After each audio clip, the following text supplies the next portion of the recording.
तो कन्हैया बोले बाबा नारद आप ही देखो कहाँ भाभी यो का भैया बलराम, तो आप ही अंदाज लगा।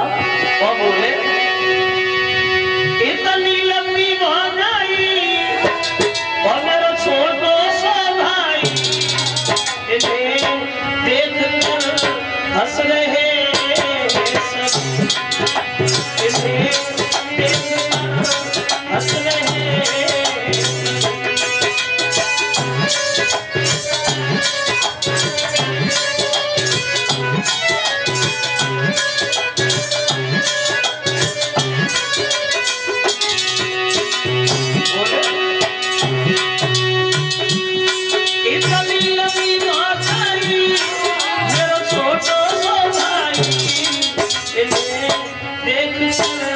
हंस रहे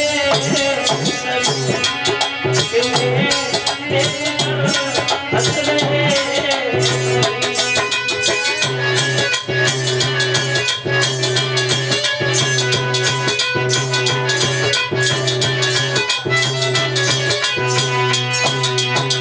और नारद बोले बलराम तुम्हें को सोचो रेवती को अपने बराबर करो। तो बलराम बोले क्यों बाबा नारद कैसी बातें कर रहे हैं, कौन से बोलते हैं जो ढीली करके झूठी करे। बोले सोचो। तो वो विद्वान ये बता रहा है कि बलराम ने अपनी शक्ति से रेवती को अपने बराबर किया और बलराम का विवाह हुआ है रेवती के साथ। अब रेवती की शादी बलराम से नहीं। अब आप कन्हैया का पहला विवाह देखिए कि कन्हैया की पहली शादी कैसे बनी। पहला विवाह बताया है सुखदेव ने, सुनो महाराज। कुंदनपुर में एक राजा हुए हैं जिनका नाम पड़ा भीष्मक। और जो भीष्मक हुए हैं इन्हीं के घर में इनके 5 लड़का पैदा हुए। और इन 5 लड़कों के बाद महाराज भीष्मक के घर में एक लड़की ने जन्म लिया। और जब लड़की पैदा हुई तो भीष्मक बड़े मगन हुए। मन में सोचा परमात्मा चलो आपकी बड़ा कृपा रही, लड़का तो थे, ये कन्या की कमी थी वो भी पूरी हो गई। अब जब लड़की पैदा हुई तो एक दिन देवर्षि नारद भीष्मक के घर पे गए। तो भीष्मक ने बड़ा सम्मान किया, बाबा बड़े अच्छे समय पे पधार पड़ूंगा आपका। अब आप आई गए हो तो हमारी बेटी का हमें भविष्य बताते जाइए। हमारी बेटी का नाम क्या रखोगे, हमारी बेटी का भविष्य कैसा रहेगा। और एक बात साथ साथ ये हमें जरूर बताते जाना कि हमारी बेटी का विवाह किससे होगा, हमारे दामाद कौन बनेंगे। तो नारद बोले बोला अभी बता रहा। अब नारद ने लड़की का हाथ अपने हाथ में लिया और भीष्मक की तरफ देख करके मुस्कुराने लगे और बोले महाराज सुनो हमारी बात सुनो।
नारद ने महाराज सुनो तुम्हारी बेटी का तो हमने नाम रख दिया है रुक्मिणी।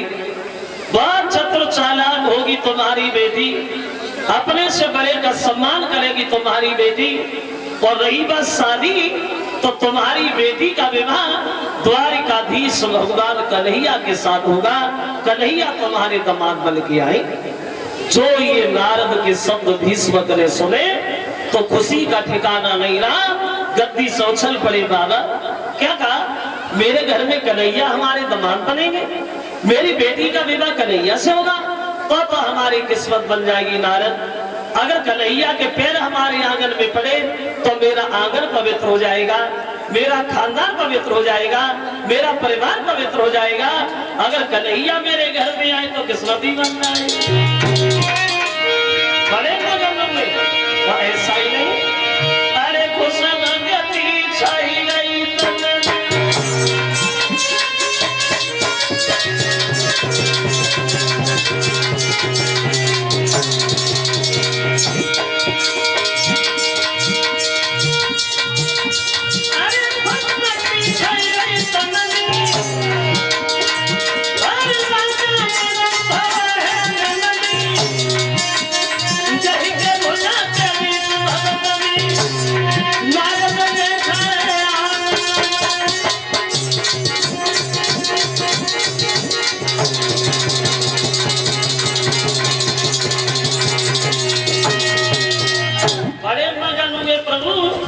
कन्हैया मेरे घर में आए तो मेरा आंगन पवित्र हो जाएगा, मेरा परिवार पवित्र हो जाएगा, मेरा खानदान पवित्र हो जाएगा, मेरी किस्मत बन जाएगी। अब नारद तो चले गए लड़की का भविष्य बता के वहां। अब रुक्मिणी जो है वो धीरे धीरे घर में जवान होने लगी। तो एक दिन रुक्मिणी दरवाजे पे बैठी है, खेल रही है, तो इनके द्वार से एक महात्मा जी कुछ गाते हुए निकले गए। क्या गाते हुए निकले गए? बोले कि ब्रजभूमि में हुआ है अवतार कन्हैया का, हे सौभाग्य उन्हें हो दीदार कन्हैया का। ब्रजभूमि में हुआ है अवतार कन्हैया का। ये गाते हुए निकले गए कि भगवान का अवतार हो गया। और जब रुक्मिणी ने ये शब्द सुने तो रुक्मिणी अपने मन में एक दूसरी बात सोच बैठी कि श्याम आ गए तो अब हम तो शादी करेंगे, और शादी करेंगे तो कन्हैया से करेंगे। अगर कन्हैया से मेरा विवाह नहीं होगा पूरी जिंदगी भर कुंवारी बनी रहूंगी, लेकिन दूसरे से शादी हरगिज नहीं करूंगी। ये मन में रुक्मिणी ने फैसला कर लिया बचपन में, और विचार करती है मन में तो सोचने लगी रुकी मेरे मन में, और जीवन दिन व्यर्थ होने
तो कन्हैया के अलावा जुबान से नाम नहीं आता।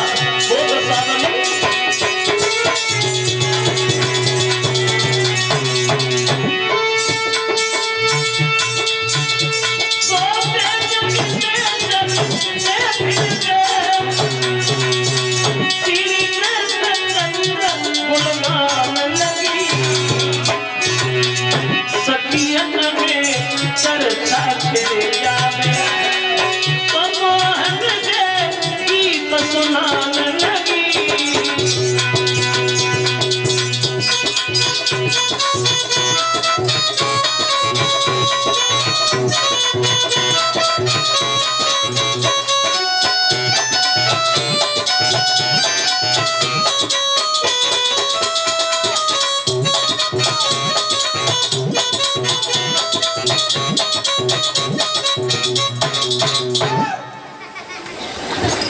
ये रुक्मणी ने